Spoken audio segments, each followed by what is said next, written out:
Until early 1942, the Nazis deported to Auschwitz only a relatively small number of Jews, who were sent there along with non-Jewish prisoners, mostly Poles, who accounted for the majority of the camp population until mid-1942.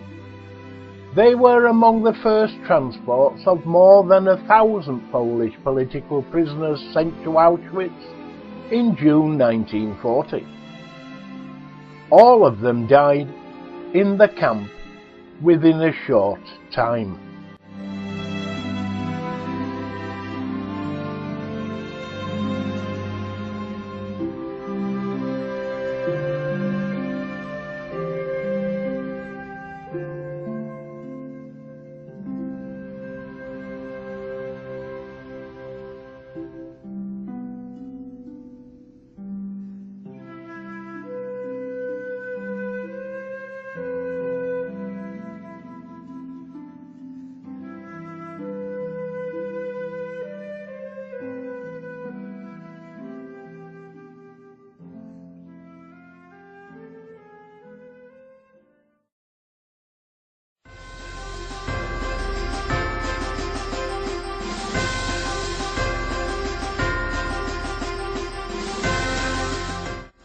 The road to hell started at the beginning of the 1920s.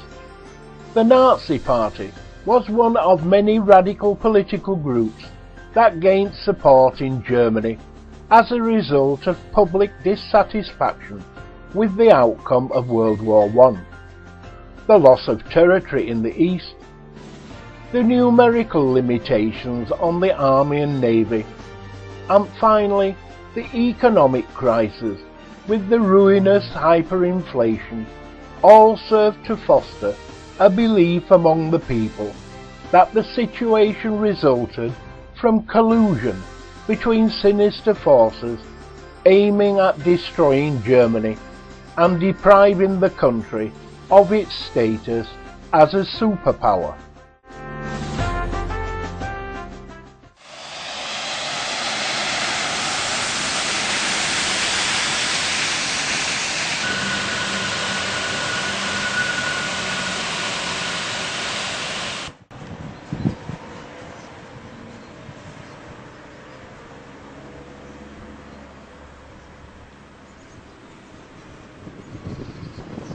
Well, good morning everybody. Here we are in the depths of Germany on a quest to travel to Poland to a place called Auschwitz. We've had some real horrors on the way down these motorways. 22-mile tailback yesterday from a lorry fire. An horrific storm which we managed to pull into our services to avoid, but caused many an accident on our way down.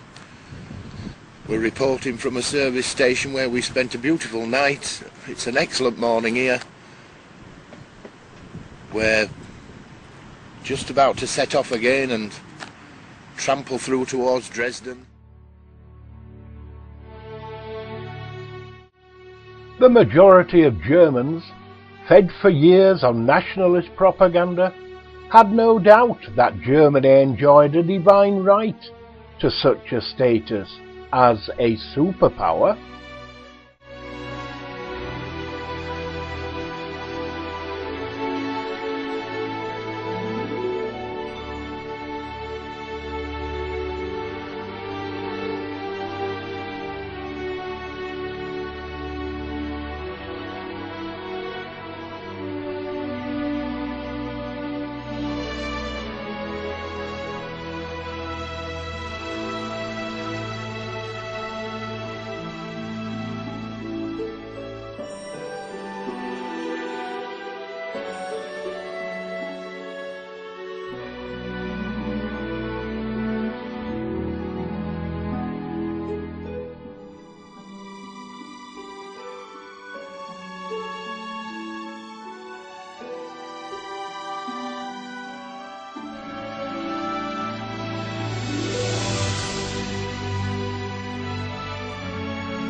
Right, we're about 25 miles away now from Auschwitz. Just checking to make sure that we know which road to go off on. So when we get there, we'll probably have a bit more to say. Until then, au revoir.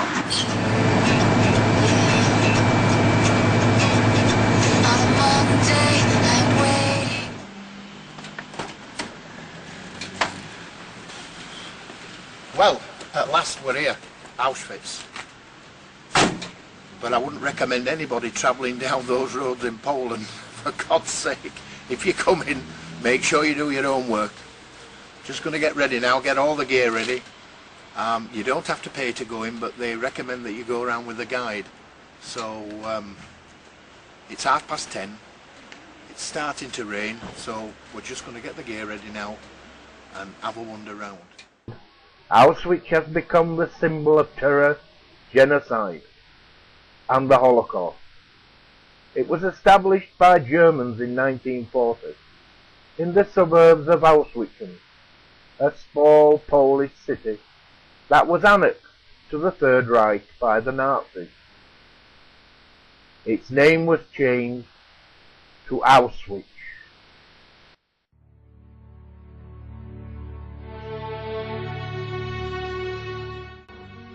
Auschwitz Concentration Camp opened in a former Polish army barracks in June 1940. 20 brick-built buildings were adapted, of which 6 were 2-storey and 14 were single-storey. At the end of 1940, prisoners began adding second stories to the single-storey blocks.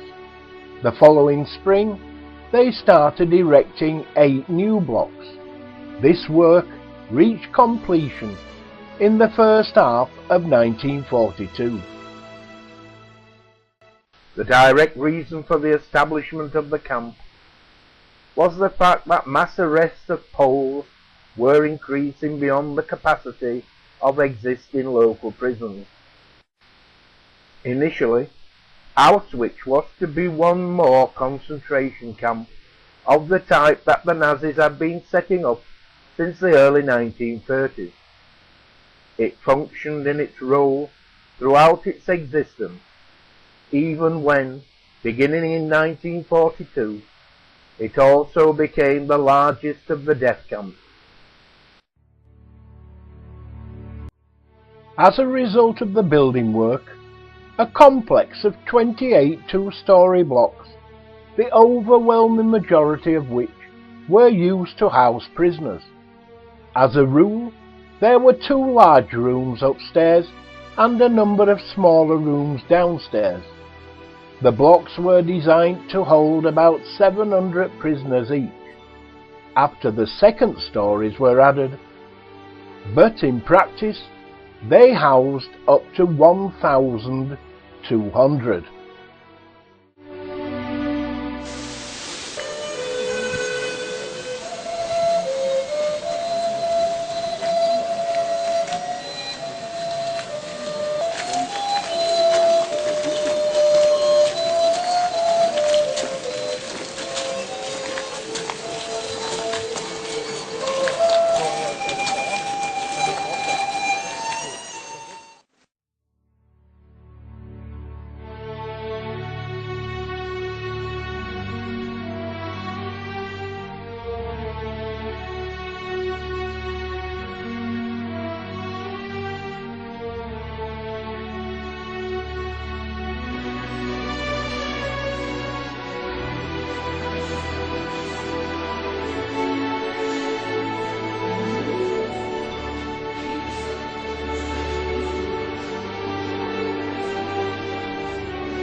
In Auschwitz, the murdering of prisoners in gas chambers began even earlier, when 575 sick and disabled prisoners were sent to their deaths at the euthanasia center in Germany at the end of June 1941. At the beginning of September, the SS used Zyklon B gas in the cellars of Block 11 to kill about 600 Soviet prisoners of war and another group of patients from the camp hospital.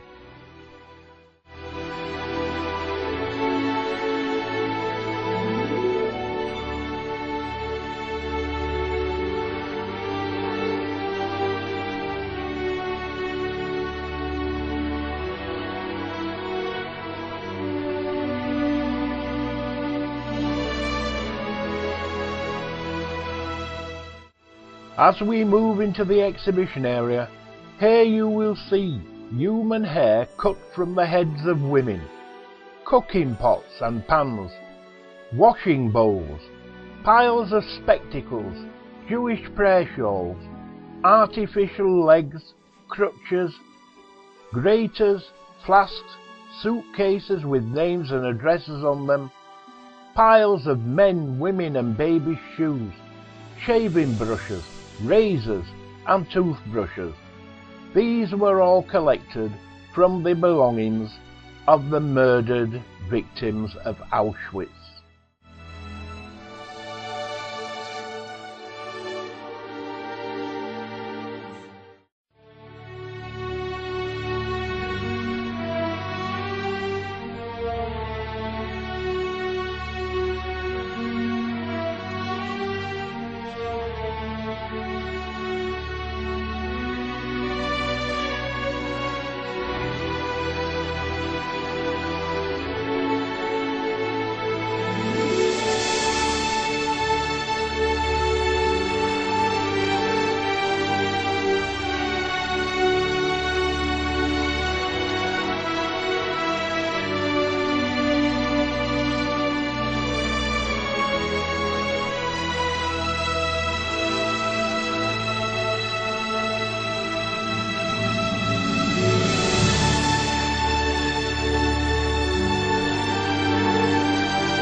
In the first phase of experiments, pairs of twins and persons with inherited anomalies were put at the disposal of Dr. Joseph Mengele and subjected to all imaginable specialist medical examinations. They were also photographed. Plaster casts were made of their jaws and teeth, and they were toe and fingerprinted. As soon as these experiments were finished, they were killed with lethal injections of phenol to the heart so that the next phase of the experimentation could begin.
The death wall.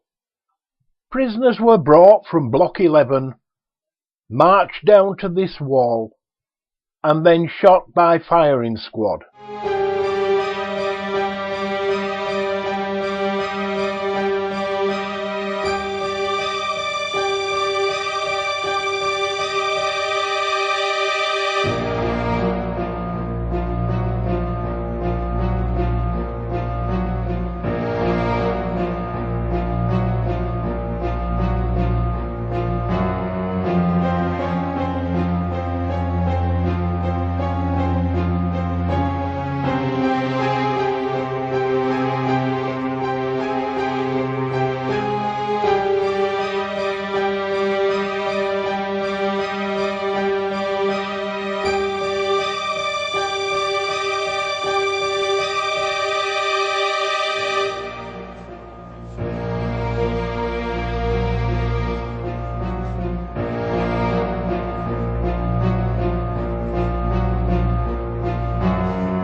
In Block 11, prisoners also underwent punishment. In regular cells, dark cells, or standing cells. Punishment here was usually connected with suspected sabotage, contact with civilians, escape attempts, or aid to escapees, or apprehension while escaping.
Jewish children made up the largest group of those deported to the camp.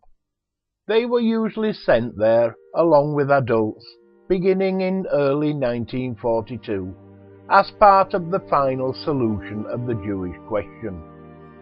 The total destruction of the Jewish population in Europe. As incapable of labour, these children were sent from the unloading ramp to the gas chambers and put to death there.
Ausgesiedelt worden.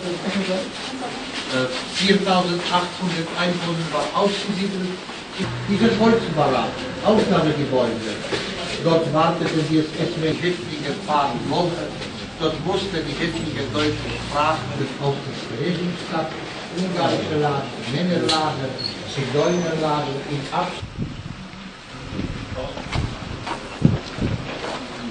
So, here we are. We've just taken you around Auschwitz I. This is Auschwitz Birkenau, the death camp. The other one was made up of barracks from the Polish army. This one was built by Himmler, and it's deadly quiet.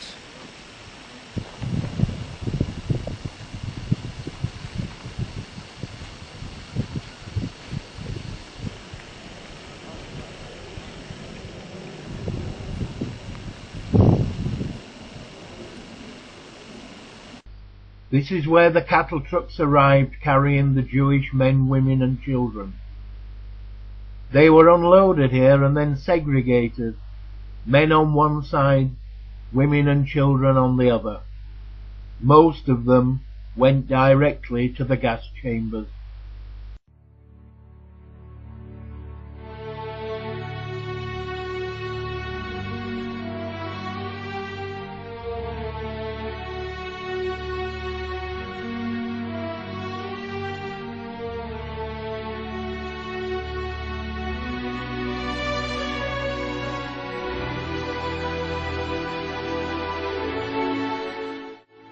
Two types of barracks, brick and wooden, housed prisoners in the second part of the camp at Birkenau. The brick barracks stood in the oldest part of the camp, known as Sector B1, where construction began in the fall of 1941. Inside each of them were 60 brick partitions with 3 tiers, making a total of 180 sleeping places, referred to as bunks. Designed to accommodate 4 persons, the SS therefore envisioned a capacity of over 700 prisoners per block. Over time, these were converted to a layer of bricks lying flat, or with a thin layer of poured concrete. The barracks were unheated in winter. 2 iron stoves were indeed installed, but these were insufficient to heat the entire space. Nor were there any sanitary facilities in the barracks. Only in 1944 were sinks and toilets installed in a small area inside each block. Nor was there any electric lighting at the beginning.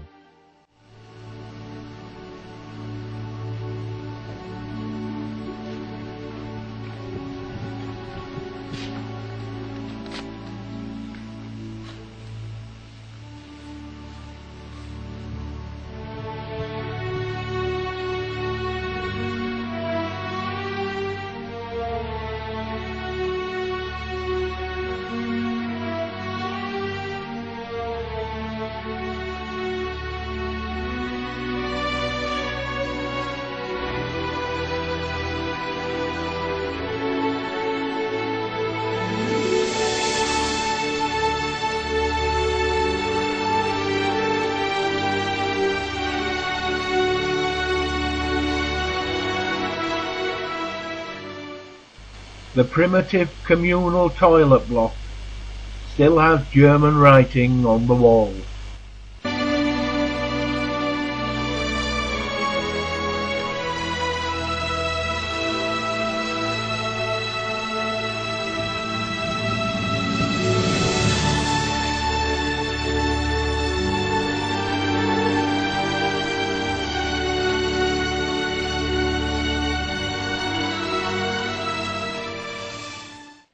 The communal washhouse still has an original painting on the wall.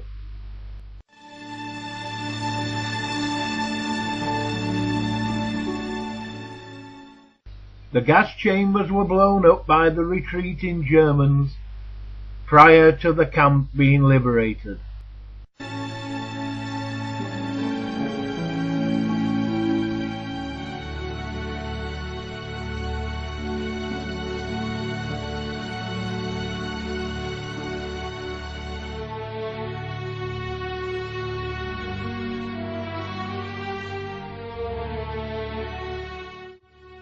On the basis of the partially preserved camp records and estimates, it has been established that there were approximately 232,000 children and young people up to the age of 18 among the 1.3 million or more people deported to Auschwitz Birkenau camp. Jewish children made up a large group of those deported to the camp. They were usually sent there along with the old adults as part of the final solution to the Jewish question. Incapable of labour, these children were sent from the unloading ramp to the gas chambers and put to death.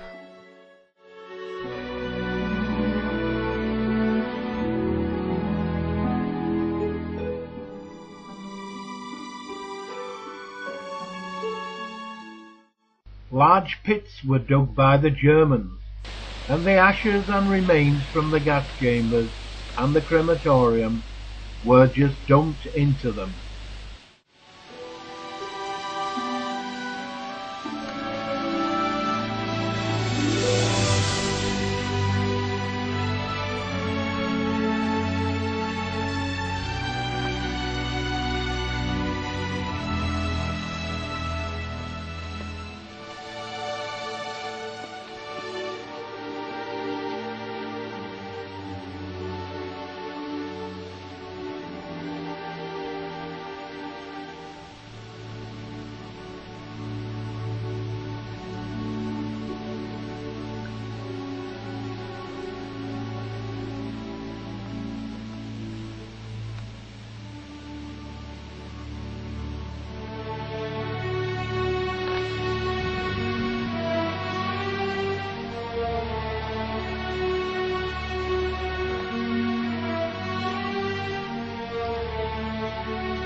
Well, we've taken you around the toilet blocks, the shower blocks, we've shown you the monument, and we've also shown you the collapsed gas chambers.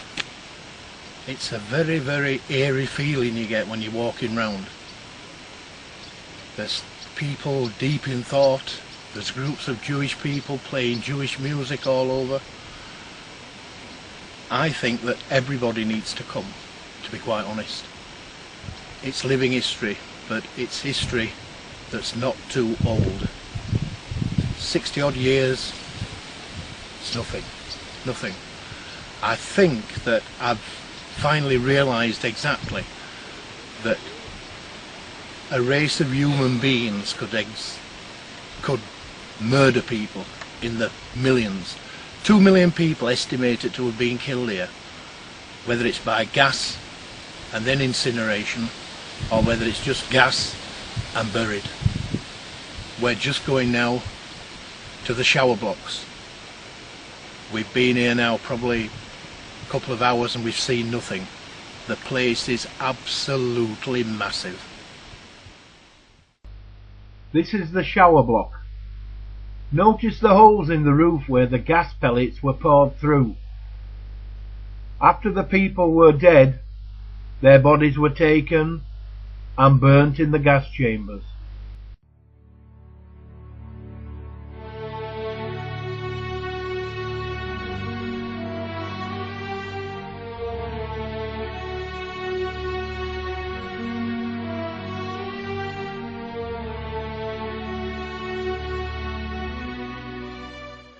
These are personal photographs of people who perished in the gas chambers.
Well, here we are. Now this part is called the Judah Landing.